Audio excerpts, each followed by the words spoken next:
So recently I embarked on an interesting experiment, which was to game exclusively on my Nintendo 3DS for 30 days, which for some might sound really easy, but I had to make some adjustments. The Nintendo 3DS holds a special place in my heart. It brings back fond memories of going with my dad to buy my first used 3DS XL off of Craigslist, and a few years later passing the time between classes and shifts by progressing through solid titles like Donkey Kong Country 3D and Smash Bros. For 3DS. For this challenge, I decided to limit myself to the 3DS, setting aside modern consoles and the endless options of digital libraries like Steam and Xbox Game Pass, and the goal is to see how this limitation would affect my gaming habits and enjoyment. And I can hear you saying, hey Coulter, the 3DS supports the entire libraries of multiple Nintendo consoles and handhelds, so why are you calling this a challenge when you have literally thousands of games available to you in this experiment? And I hear you, but the reality is that these days, if you have even a crappy smartphone, you have access to thousands of mobile games and emulated titles and the like, on top of the amount of fun free-to-play games that can be run on a potato computer. So the goal of this was not to paint the 3DS as some incapable handheld. I have a video out that shows how very capable it is, actually. But the goal of this is to intentionally shut out the rest and see what happens when I get the urge to play a game that the only option is what's on my 3DS. And here's how that went. One of the first games I revisited was Mario & Luigi Bowser's Inside Story, which I finally started at some point last year, and as a huge fan of the original Mario & Luigi Superstar Saga game, it was a bit of a Sophie's choice between the original DS version, which has the art style that's much more similar to the GBA version, and the 3DS remaster, which updated the art style but also gave quality of life improvements like the ability to fast forward cutscenes and things like that. And ultimately for that reason and the fact that it ran natively on the 3DS, that won out. But yeah, let me know in the comments if you would have made the same choice. Regardless, I had a ton of fun chipping away at this game. I tend to be pretty bad at starting RPGs and then letting them sit for a really long time, and then I forget what I was doing, which I'm sure you can relate. But thankfully, I had left off at a pretty decent transition point in the story.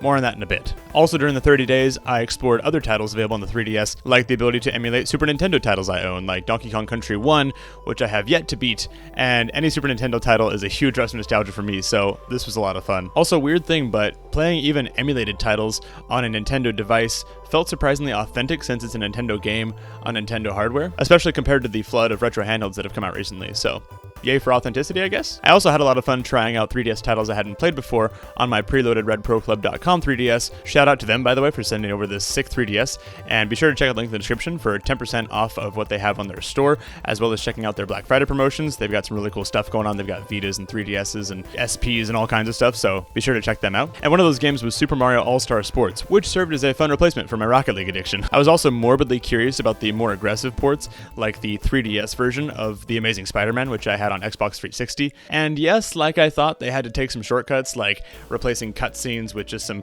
dialogue with a single JPEG showing on the screen.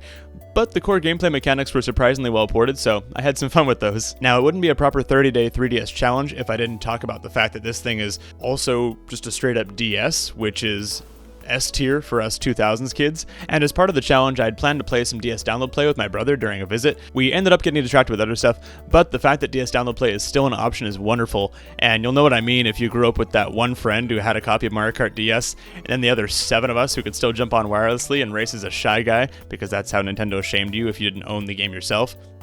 Perfection. Oh, and PictoChat was goated, but I digress. Circling back to RPGs, with the tighter game library on the 3DS and not having all the outside options, I found myself more likely to jump back into longer story-driven titles like Bowser's Inside Story or Majora's Mask, which I also have yet to complete, I'm sorry. And this was a refreshing change from filling my limited pockets of game time with quick dopamine hits from esports titles like Rocket League or Overwatch, and instead I kept returning to the story-driven games and progressing them along, which felt really nice and weirdly fulfilling. I don't know. Weirdly enough, this experiment kind of felt like I'd rented a cabin in the woods to just focus on being in nature, reading a book, and drinking AeroPressed coffee. And as corny as that analogy sounds, it's true that shutting myself out from my free-to-play Steam, Xbox, and every other library, and only allowing myself to enjoy games that the 3DS could run well, made it a lot easier to decide on a game and enjoy long-form gameplay. And being a Nintendo kid, it was also really nice to play more entries in the franchises I've been playing for years, so that nostalgia factor probably helped this month be a lot more successful for me than it might have for you. And yeah, the library the 3DS supports might not be for everyone. Maybe your challenge would be 30 days of just playing the Game Gear, or you are a PlayStation kid and would rather play ports of Ratchet & Clank on the Vita. Actually, a 30-day Vita challenge would be sick. Comment if you want to see that. To wrap things up, my 30-day journey with the 3DS was pretty rewarding and actually helped me get back into enjoying story-driven games, which I did not expect. You never know what an experiment like this is going to teach you, and let me know in the comments below if you're going to try this yourself and see how it changes your gaming habits. If you want to subscribe to this channel, I'd super appreciate it, and be sure to check out my previous video where I outline all the many things the 3DS can still do in 2024. Thanks for watching, and I'll see you in the next one.